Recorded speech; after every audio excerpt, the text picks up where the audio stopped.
welcome Margaret Johnson with us today. She is the wife of one of our board members. She also works at Disability Rights California. Welcome and thank you for coming. Thank you. How are you? I'm good. Good. Were you born and raised in California? No, I was born in Ohio and lived there till I was about 18. Moved to Illinois for school and lived there for a while. And then I moved out here to California, the Bay Area, and stayed there about 25 years. Then moved to Southern California, San Diego area for about 5 years. And I've been up here in Sacramento for about 6. I always wanted to live in California as a kid, so kind of had my dream come true. I'm living in California. So here you are. And do you have good work? I work for Disability Rights California. I'm an attorney with them. And that entails what? Being an attorney, what does that entail? Oh, Are you in the courtroom over specific no, things? not anymore. I used to do more courtroom work when I was in the Bay Area. I'm what's called the advocacy director now, and I'm over our advocacy unit. So I'm more of a project or program director at this point, so I don't get an opportunity to do any more litigation. I do some lobbying. I'm not a registered lobbyist, so I don't do as much as a registered lobbyist can do, because if you do a certain amount of lobbying, you have to be registered. So I don't do that much, but I do a little bit of lobbying for us in addition to doing the program management. And the lobbying I do is primarily in the area of mental health legislation. So that's my kind of lobbying specialty right now. But we lobby in all areas of disability law. How's California doing with disabilities? Well, pretty good. I mean, it's one of the reasons it attracted me, in addition to ever since I was a kid wanting to live here, is that this is the home of the independent living movement. So particularly the Berkeley area and San Francisco area had a lot of innovations and improvements to make the city and the area more accessible to people with disabilities. So that attracted me there. California is, better than it was. It still has a ways to go, but certainly improving in terms of access for people with physical disabilities, people with sensory disabilities. I think in the mental health arena, we're still lagging a little bit behind. There's a lot of stigma and discrimination going on. In fact, that's one of the projects we recently got, was related to trying to reduce stigma and discrimination against people with mental health disabilities. Now, you're in a wheelchair, and gently Yes. and sweetly and respectfully, how long have you been in a wheelchair? Oh my God, you mean I gotta reveal my age? Well, I've used a wheelchair since I was 4, let's put it that way. oh, fair enough. And people can kind of guess at my age, so long time. And what brought you to a wheelchair? I had polio when I was a child, so when I was 4, I had polio, so. And was it hard, or did you just, once you started, you went with the flow? How did you handle all of that? Well, being 4, I don't remember a lot about having polio. And the way that they did rehabilitation around polio was really to encourage people to do as much as they could and to really strengthen muscles that remained, and, a lot of that kind of, I call it hardcore rehab, where you're really taught that anything that you want to achieve, you're capable of achieving. So that was instilled in me in an early age, obviously, since I had polio when I was 4. By your parents? Well, and the whole medical profession, rehab units, everything that went into trying to get a person to be more motivated. It's a common factor with most people who had polio in this country. It's just how we were rehabilitated and the way that we were trained and taught to look at our disabilities. So yeah, it's pretty common. If you interviewed other people who had had polio, you would hear a similar kind of experience. Most of us are overachievers, so. Is polio Catching? No. extinct? Well, not totally. I don't know if you ever follow any of that, but worldwide, I think it's still prevalent in some countries in Asia, and I'm not sure about Africa. I'd have to look at the stats. I just looked at that. I belong to a post-polio organization in the Bay Area, and they send out newsletters, and periodically they kind of give an update on whether it's been eradicated worldwide. The last case in this country was in the 60s. Oh. Do you have brothers and sisters? One sister. And where is she? She's in St. Louis. And have you share a relationship and Yeah, email and all that good absolutely. stuff these days? My sister and I are very close. She's a nurse. She's actually an oncology nurse. So Are she your does parents that. still living? My dad died back in the 80s. My mom is still alive, and she lives on the farm that I grew up on in Ohio still. Wow. Yeah. Strong, independent women, sounds like. Yeah, really. That's great. Now, we know your husband well. How did you guys come to be? Oh my goodness. That is a long and sordid question. We met initially in college in Illinois. We both went to college at Southern Illinois University in Carbondale. So we met back in the early 1970s. So we met then, and on 30 years later or something, we happened to have another connection and got hooked up at that And point. there it was. Yeah. Did you know you wanted to be an attorney when you were A kid? 13? No, I thought I was going to be an artist.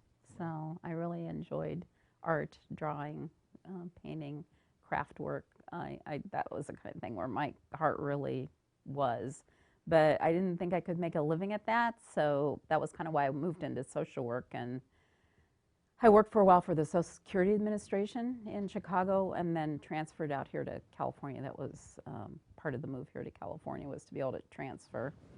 And when I was working for Social Security Administration, I just felt like I wanted, of course, this is what I wanted. It didn't necessarily turn out this way, but what I wanted was a job where I could be my own boss, set my own hours, just felt like I wanted to have more freedom in terms of being able to work when I felt, able to work and not work so much when I felt like I want to take a break. So I thought, well, being an attorney, that's, gives you a fairly good income, and you can set your own hours and pick your clients, so to speak. So I decided to go to law school in the early 80s.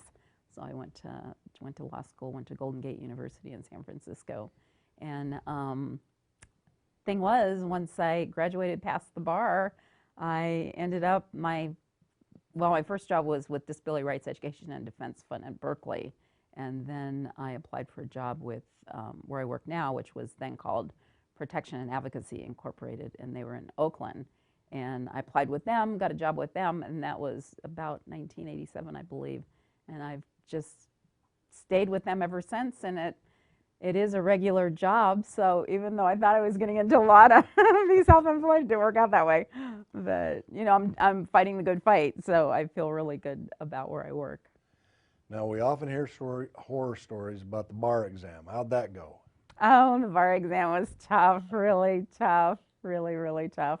But I didn't ask for any accommodations. A lot of times people with disabilities can get additional time or, other things like that depending on their disabilities. But I just went in there like a regular person. Well, I am a regular person, but like somebody without a disability. Right. Just went in there as if I was anybody taking the exam, which was a little foolish because they ended up sticking me in the middle of a row, which was kind of challenging to get into because I had to move all the chairs and everything. So I probably should have at least alerted them that they might want to put me on the end somewhere so that I could do that. But it's a challenge. I had a strategy. I had little tapes that I had made, little motivational tapes, like relaxation tapes. I taped them all in my own voice. You're relaxing, you're visualizing that you're passing the exam, and just that kind of thing. It was kind of a hoot. And then I'd go out and sit in my car during the breaks and play those tapes for myself. So And did they work? it did, yeah. Cool. Yeah. When I took the college entrance exam back 1,000 years ago, in a large auditorium, with another 500 or 600 high school seniors, kids, the guy on the right of me was chewing lifesavers. Oh no! Crunch, crunch, crunch. And the girl on the other side of me, we were in those tablet arm folding chairs, and she'd between, questions and answers, tap her pencil, and I wanted to just smack them both, because we were bearing down.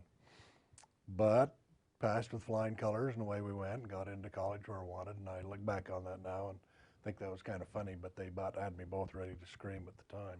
I know, and we all kind of get prepped for that because we take bar exam prep courses, and we hear from other people who take it. And so I had earplugs So to compensate for those kinds of issues. And the other thing, just to let you know, is we at one point thought we were going to move to New Mexico, so I took the New Mexico bar exam also, and I'm licensed in New Mexico as well as Good for California. you. Yeah, so I've actually got 2 bar exams under my belt. The second one I didn't take till I think the like around 2000. I want to say like 2004, 5, something like that. So I'd already been a lawyer for like 20 years in California and trying to study for a bar exam in another state where they actually test on Indian law, which is not, most states don't test on Indian law. So I had to totally brush up on a whole new area of law. Plus, water rights are really big in New Mexico, even more so than in California, that's a pretty big deal here too. So they tested pretty heavily on that. So I'm like, whoa, got to learn a whole new area of law here in order to take this bar exam. Quite a lot of years ago, when I was a young man, we lived in a farming community, and there was a 3-man water board, and I got elected to that. And in the course of that, 2 men who felt like they were stealing water from each other, because their turns would come, at 11 o'clock at night or whatever. And if you turned 3 minutes too early or whatever, it felt like they were. Anyway, one guy whacked the other guy with the back of a shovel. Oh And no. knocked him unconscious, opened a little bit of a wound, enough to, go to the hospital and things. And then they brought all of that forward to the water board to resolve it. And at the time I thought, grow up, you guys, grow up. And, your water turn isn't until 11 o'clock. Don't turn it till 11. Don't turn it at 10:57. The law, turn it 11 o'clock. And that went on and on and on for weeks and weeks over 3 minutes worth of water rights, but that was a big deal. Yeah, water rights are a big deal. They are. What do you do for just relaxation, kick back, and forget about work and do something fun you want to do? Well, we do a number of things. We enjoy biking, believe it or not. We have a tandem bike. I don't actually pedal, so when you see us riding around, it looks kind of funny, but it's a tandem recumbent bike. Oh, how nice. Of all things. So I'm kind of lounged back, hanging onto the thing, and poor Monty's there pedaling away, pulling us both around. But we usually go on kind of more flat surfaces, like we enjoy the, what's that trail called that goes along the American River? You pick it up in Discovery Park, so that one. And then we live in the pocket area, so at Garcia Bend Park, there's a trail there that you can get on also and go along on the bike. And that is relaxing. You talked earlier about cooking. Yes, I love to cook. What? Well, I had another husband before this husband, as you can probably suspect, since I didn't get married to him till later. But that husband was a Zen Buddhist, and he was vegetarian. So I was married to him about 22 years or so. So during that period of time, I got quite skilled at being a vegetarian cook. And in addition, my cholesterol tested a little high at one point. So I cut out even milk and eggs and cheese. So I became what you might call a vegan cook. So I pride myself on being a very good vegetarian, vegan chef. So Are you that's in what I good cook. health? Yes, absolutely.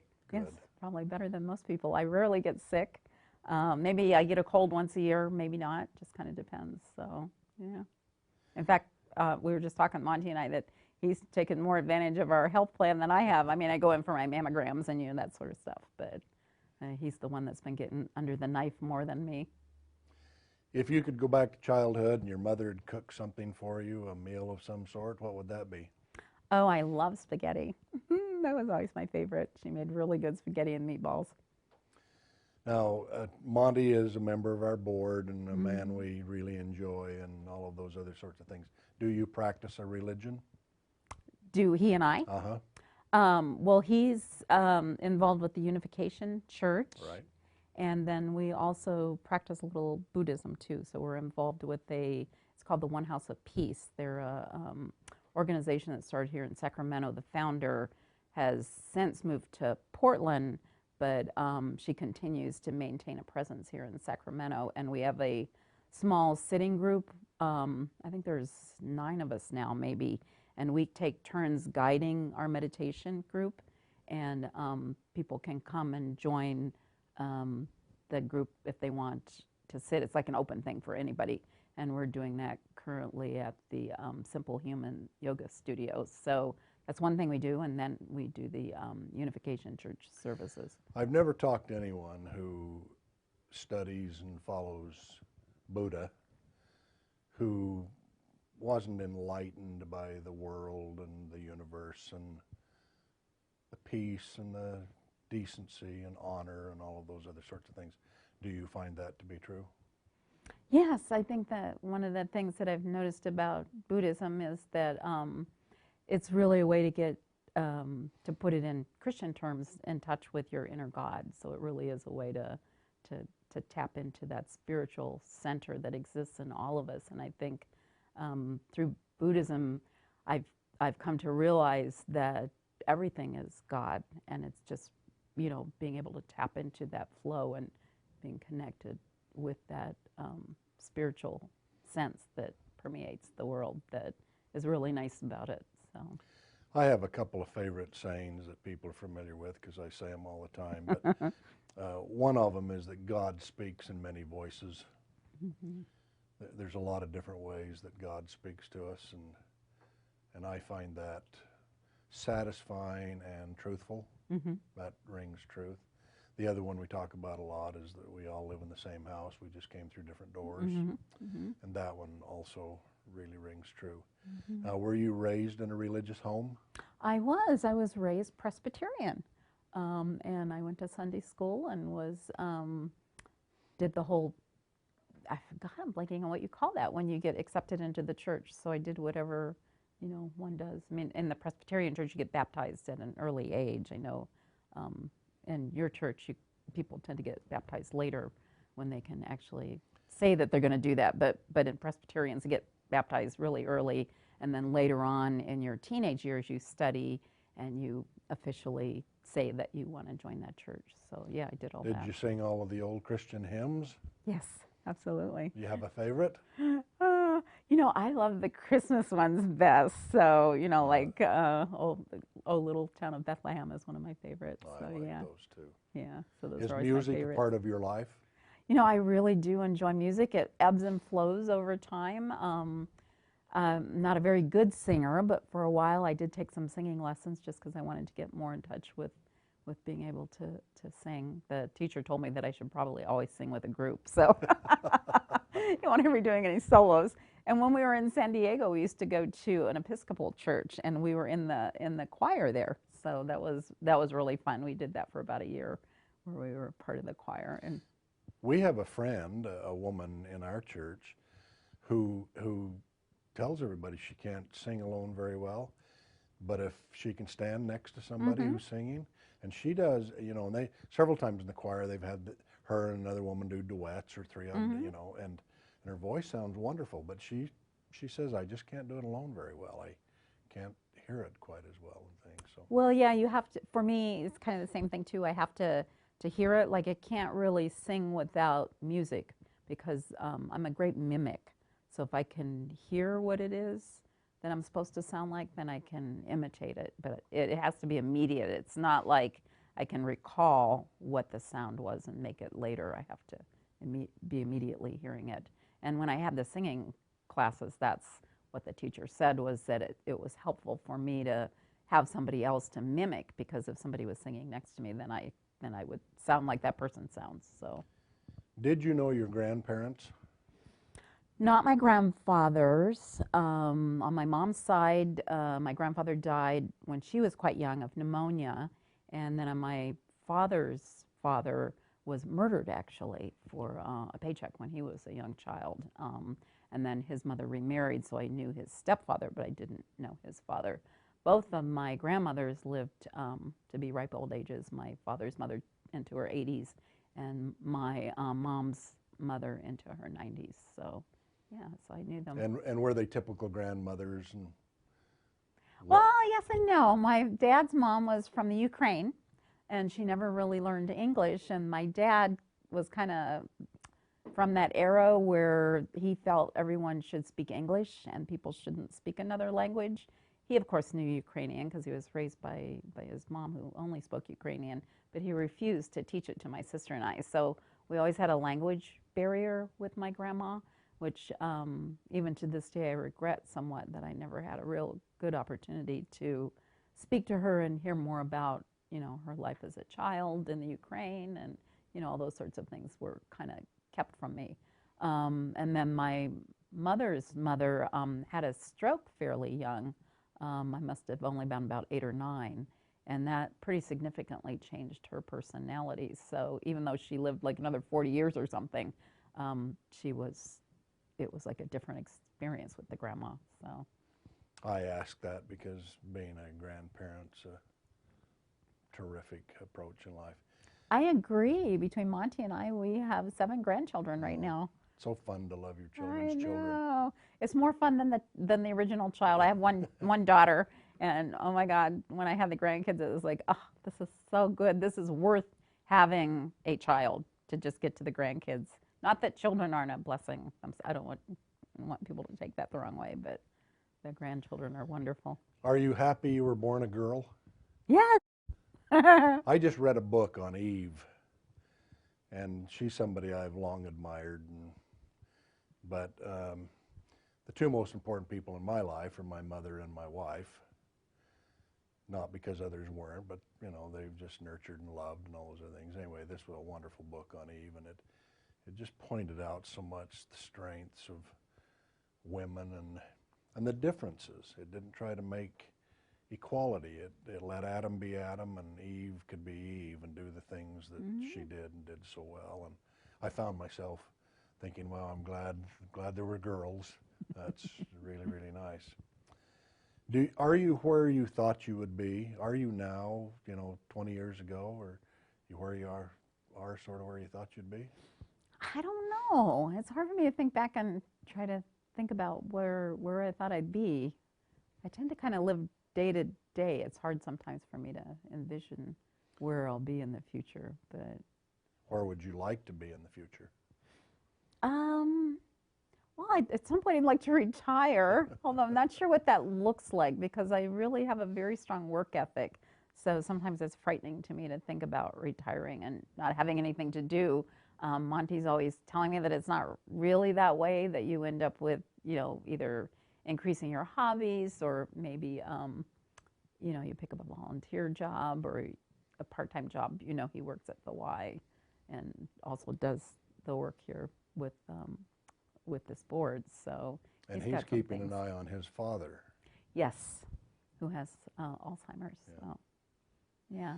Well, when 20 years ago we thought 55, looked attractive, and then at some point in time we said 62, and then we said 65, and these days a lot of people say, well, I think I'll work till I'm 70. Yeah, yeah, what the heck, feeling good, and the work's there. And is your work still rewarding? Yes, it is. Like I said, I'm fighting the good fight. I'm doing work that benefits people with disabilities, and I can't conceive of a better job, in my view, than trying to make sure that people with disabilities can lead independent, quality lives. So I'd like to ask your opinion about the homeless. There's a big thing in California right now where let's decriminalize being homeless, and not all of them, of course, are in struggles, but many are mentally ill, and many have problems with addictions and other sorts of things that have caused them eventually to find themselves homeless. What's your opinion on all of that? Well, I think that it's really important to provide services for people who are homeless in order to help people assess where they're at and where they want to be, and if they do have addiction problems, assist people in getting help with that, or if people have mental or psychiatric disabilities, help them get the treatment or services that they need.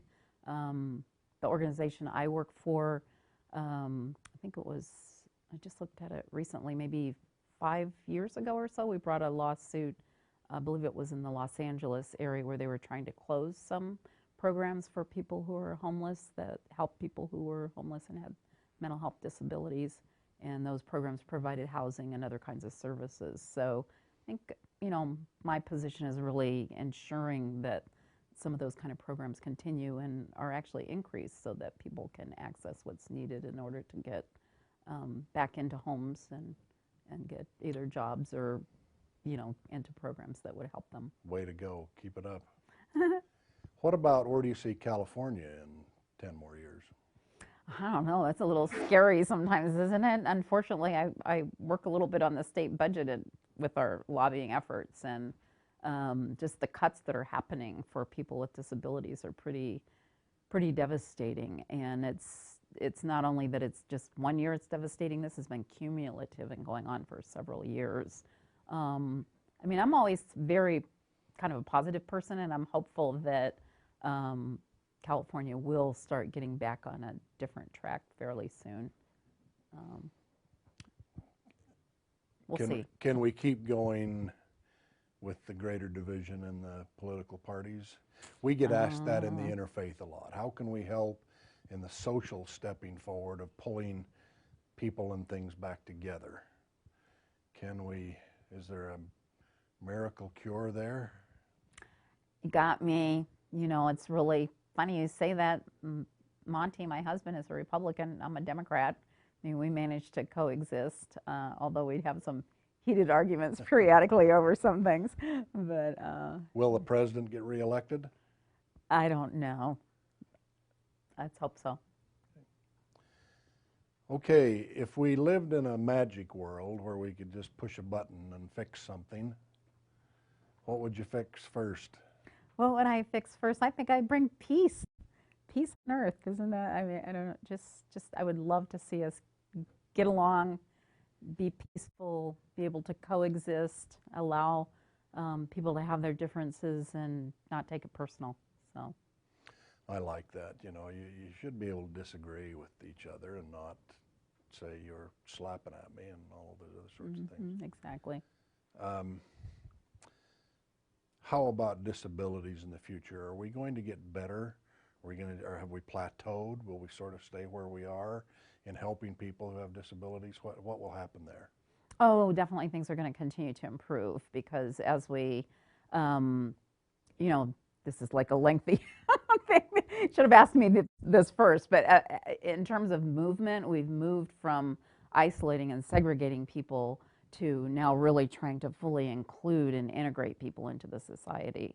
And we're still not completely there, but we're a long way from where we used to be. So I just see us continuing to do that kind of integration, improving the quality of life for people with disabilities so that they can just live in the community like anybody. Thank you. We're out of time. Thank you for being here. It's nice to visit with you. Sure.